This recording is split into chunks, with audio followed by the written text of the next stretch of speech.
अभी तक हमने मैथिली शरण गुप्त जी के पंचवटी के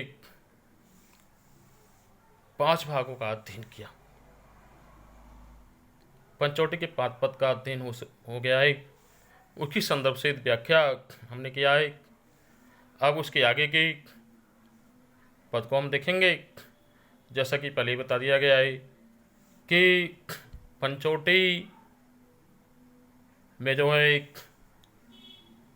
वनवास के दौरान राम लक्ष्मण और सीता 14 वर्ष के वनवास के दौरान जो है पंचवटी में एक कुटी बनाकर रह रहे हैं। रात्रि का समय है, चांदनी रात फैली हुई है, आसमान में तारे हैं। राम और सीता पंचवटी में पत्ते की बनी कुटी में जो है रात्रि विश्राम कर रहे हैं। लक्ष्मण जी एक स्वच्छ पत्थर की शिला में चांदनी रात में विरासन में धनुष बाढ़ लेकर के पहरा दे रहे हैं। तो उस समय कवि जो है अपने प्रश्नों के द्वारा पंचवटी, राम, सीता और लक्ष्मण के जीवन से संबंधित, वनवास से संबंधित महत्वपूर्ण तथ्यों पर प्रकाश डाल रहे हैं। संदर्भ पहले की तरह से चलेगा। हम कविता के अंश को पढ़ेंगे और इसकी व्याख्या करेंगे। तो देखते हैं अब। है बिखेर देती वसुंधरा, मोती सबके सोने पर, रवि बटोर लेता है उसको सदा सवेरा होने पर। और विराम दायिनी अपनी संध्या को दे जाता है, शून्य श्याम तनु जिससे उसका नया रूप झलकाता है। प्रकृति की सुंदरता, प्रकृति के परिवर्तनकारी तत्वों का कवि ने इस पंचवटी नामक कविता में बहुत ही महत्वपूर्ण ढंग से उसका वर्णन किया है। इसमें है बिखेर देती वसुंधरा, मोती सबके सोने पर। कवि कह रहे हैं कि रात्रि हो जाने पर पृथ्वी जो होती है ओस के बूंद रूपी मोती, सभी मनुष्य रात्रि में जब सभी मनुष्य सो जाते हैं तो उसमें पृथ्वी जो है अपने ऊपर ओस के बूंद रूपी मोतियों को पूरे के पूरे पृथ्वी पर बिखेर देती है, छितरा देती है। रवि बटोर लेता है उसको सदा सवेरा होने पर।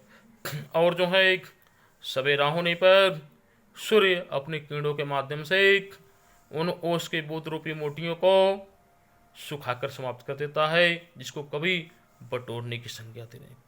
और विराम दायिनी अपनी संध्या को दे जाता है। और जो है विराम के लिए पृथ्वी पर जब संध्या का समय होता है तो उस समय ऐसा लगता है कि प्राणियों के सभी कार्यों से विराम देने के लिए, थके हुए प्राणियों के सभी कार्यों से विराम देने के लिए, समाप्ति के लिए जो है संध्या आ गई, जिससे सभी प्राणी अपने क्रियाकलापों को बंद करके विश्राम कर सके। शून्य श्याम तनु जिससे उसका नया रूप झलकाता है। और जो है संध्या के समय अंधेरी रात में अंधेरा रूपी संध्या का शरीर, संध्या का श्याम यानी कि नीला शरीर, काला शरीर जो है उसमें उसके नए रूप को प्रकट करने लगता है। अगला देखेंगे। सरल तरल जिन तुहिन कड़ों से हस्ती हर्षित होती है, अति आत्मीया प्रकृति हमारे साथ नहीं, साथ उन्हीं से रोती है। अनजानी भूलों पर भी वह अदर दंड तो देती है, पर बूढ़े को भी बच्चों सा सदैव भाव से सीती है। अब कवि जो है प्रकृति और मानव की पारस्परिक संबंधों, प्रकृति द्वारा मानव को जाने अनजाने में किए गए कर्मों का दंड देने की बात को समझाते हुए कवि कह रहे हैं, सरल तरल जिन तुहिन कणों से हस्ती हर्षित होती है। कि जो है यह पृथ्वी बनावट में सरल और ओस की बूंदों सरल बनावट में सरल और सुंदर ओस की बूंदों के माध्यम से ऐसा लगता है कि जैसे प्रकृति हंस रही हो।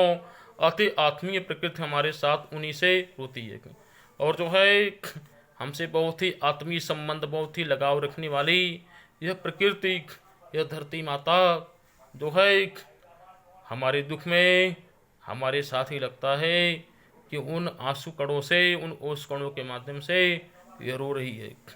अनजानी बोलों पर भी वह अददंड तो देती है और हमसे होने वाले जाने अनजाने में, हमसे अनजाने में भी होने वाले दंड का, हमसे अनजाने में भी होने वाले अपराध को वह प्रकृति कभी क्षमा नहीं करती है और उस पर हम लोगों को यानी सभी मनुष्यों को वो दंडित जरूर करती है, चाहे वे आधी तूफान, रोग, महामारी के रूप में ही दंडित करे, लेकिन वह दंड जरूर देती है।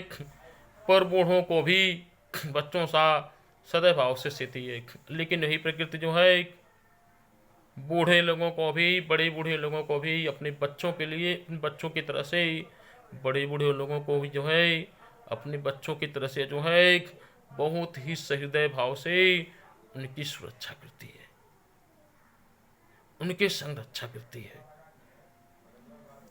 तो यह दो पदों को हमने देखा, इसकी व्याख्या किया। संदर्भ पहले बताया जा चुका है।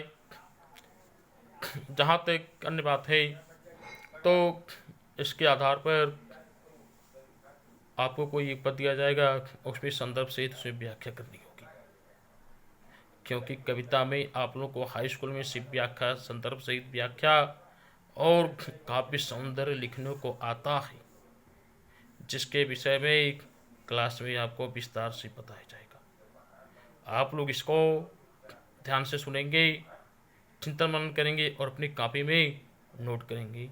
अब शेष जो है अगले दिन हम देखेंगे।